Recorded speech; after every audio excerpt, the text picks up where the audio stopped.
Corona संक्रमण के बढ़ते मामलों को देखते हुए जिला प्रशासन द्वारा रविवार को बाजार बंद रखने के निर्देश जारी किए गए हैं, जिसको लेकर व्यापार मंडल ने इस फैसले पर पुनर्विचार किए जाने की अपील की है। व्यापार मंडल के प्रधान इंद्रजीत सिंह का कहना है कि कोरोना महामारी के प्रति ग्राहक व दुकानदार दोनों ही सचेत हैं, वो कोविड नियमों का पूरी तरह पालन कर रहे हैं। ऐसे में रविवार को बाजार बंद रखने के फैसले का कोई औचित्य नहीं है। सरकार को कोरोना पर काबू पाने के लिए कोई और विकल्प सोचना चाहिए, ताकि पहले से ही आर्थिक मंदी की मार झेल रहे कारोबारियों को राहत मिल सके। उन्होंने कहा कि व्यापारी वर्ग ने हर परिस्थिति में सरकार का साथ दिया है, ऐसे में सरकार को भी व्यापारियों के हितों के लिए सोचना चाहिए। वीकेंड पे शुक्र, शनिवार और इतवार को हमारा काफ़ी पर्यटक जो है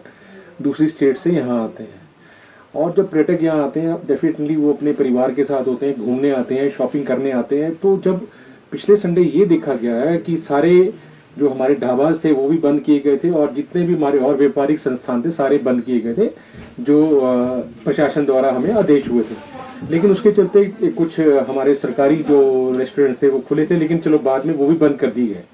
हमारा ये नहीं है कि हम किसी को बंद कराने के उसके लिए बोल रहे, चाहे वो सरकारी है चाहे वो प्राइवेट है। बात यह है कि अगर हम कल की भी बात करें, शिमला जिले में बात करते हैं 131 केसेस आए हैं। अगर हम शिमला सदर क्षेत्र की बात करते हैं, बाजार की बात करते हैं, तो लगभग सराउंडिंग शिमला में अगर कसुमटी वगैरह सब देखे जाए तो 20 केसेस कल के हैं हमारे। और अगर ये जो केसेस आ रहे हैं ये हमारे बाजारों से नहीं है, ये वो केसेस हैं जो किसी कोई शादी का समारोह या कोई मुंडन समारोह या कोई राजनीतिक रैली अटेंड करके आ रहे हैं। तो बाजारों से मुझे नहीं लगता है कि इतना संक्रमण फैल रहा है, क्योंकि जो हमारा कस्टमर है वो भी काफ़ी सचेत है, वो बिना मतलब से बाजारों में नहीं आ रहा है। और जो हमारे दुकानदार भाई है वो भी काफ़ी सचेत है, उन्होंने अपनी पूरी दुकानें सैनिटाइज करके रखी हुई हैं और खुद भी मास्क का प्रयोग कर रहे हैं, और बिना मास्क के अपनी दुकानों में कस्टमर्स की भी एंट्री नहीं कर रहे हैं। तो मुझे ये लगता है क्योंकि पहले ही व्यापारी जो पिछले लंबे समय से कोविड की खातिर अपनी आर्थिकी से जूझ रहा है, क्योंकि सरकार द्वारा किसी तरह का कोई रिलीफ नहीं मिला, यहाँ तक कि कूड़े के शुल्क भी पूरे देने पड़ रहे हैं,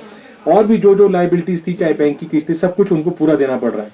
तो मुझे लगता है ये, और हमारे यहाँ के व्यापारियों की भी जो मांग है, सिर्फ संडे को रविवार को दुकानें बंद करना ही कोई विकल्प नहीं है, क्योंकि ऐसा बंद होगा तो दुकानें बंद होगी तो नेबरिंग जो हमारा टूरिज्म का जो है होटलियर्स को भी, इंडस्ट्री को भी काफ़ी धक्का लगेगा, क्योंकि जो बाहर से पर्यटक आएगा वो डेफिनेटली जब उसको पता लगेगा कि शिमला में दुकानें खाने पीने की भी बंद है तो वो लोग भी यहाँ नहीं आएंगे। तो मुझे लगता है सरकार को इसके ऊपर कुछ और विचार करना चाहिए। डेफिनेटली व्यापारी वर्ग पहले भी सरकार के साथ था कोरोना के लिए लड़ने के लिए, आज भी हम सब, मैं व्यापारी वर्ग की तरफ से आश्वस्त करता हूँ कि हम सब इस फाइट में सरकार के साथ हैं।